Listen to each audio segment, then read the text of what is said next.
some tips on moving from smaller waves to bigger waves. What did you go through? What are you thinking about out there? How can we be safe? Well, I've been doing this for 3 years, so I can remember my first day in big waves. And big to you is what? Like how many overhead? Like 5 foot Hawaiian style.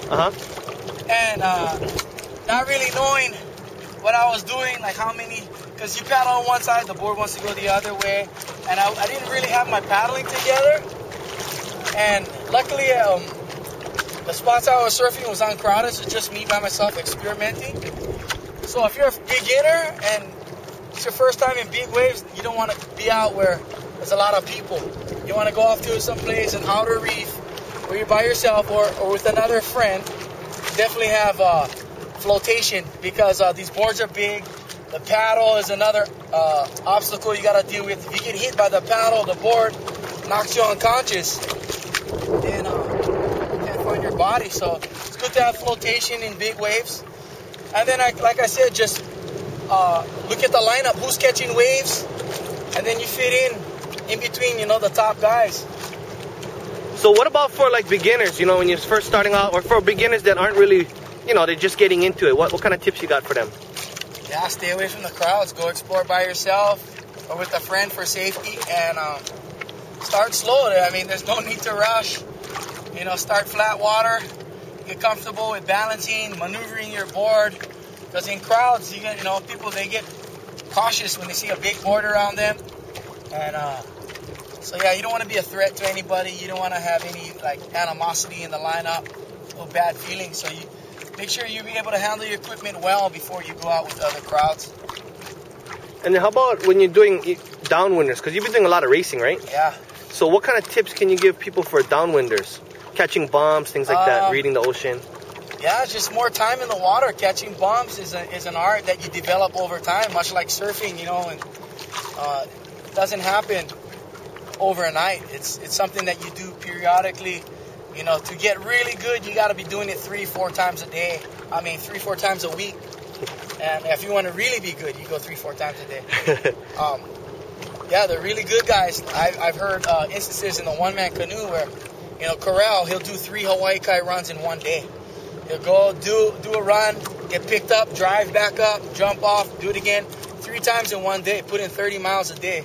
Is that because he's super efficient too?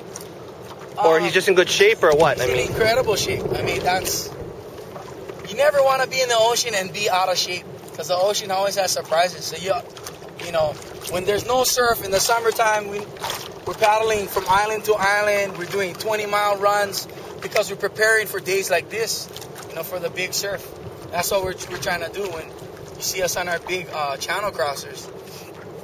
We're out there riding bumps, and it's fun, but it's also building blocks for big surf and to keep us a baseline of fitness.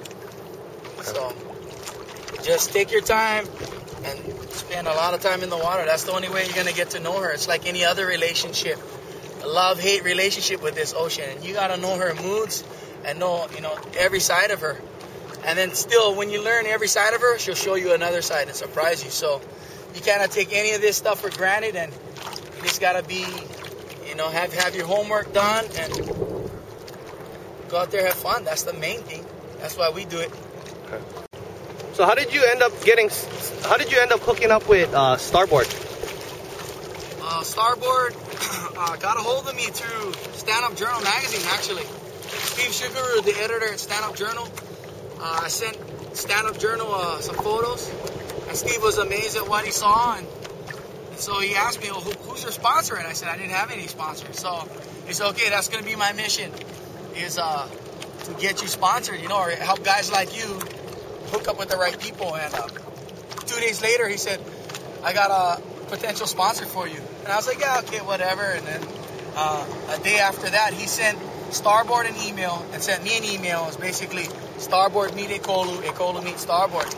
And then a day later, the president of Starboard emailed me and says, if you're interested in riding with us, you got to let us know right away, because we're going to go to the Maldives for a photo shoot. And if you want to go, let me know. And I was like, yeah, I'm all in. they wired me some money, and I bought the ticket, and I was on my way, and they saw me surf, and they heard my music, and they liked what they saw and heard, so they signed me up back in May. So how is it working with them so far? How's their product? How's their boards? It's great, you know. They innovative quality is their slogan, and you've seen firsthand they're based in Thailand. I mean, the R&D is second to none, and I think they make top quality products. Light materials, but really strong, durable, and as you can see, pretty fun board. So tell us about that project, your movie project. We started, my best friend and I started a non-profit organization called the Ohana Project.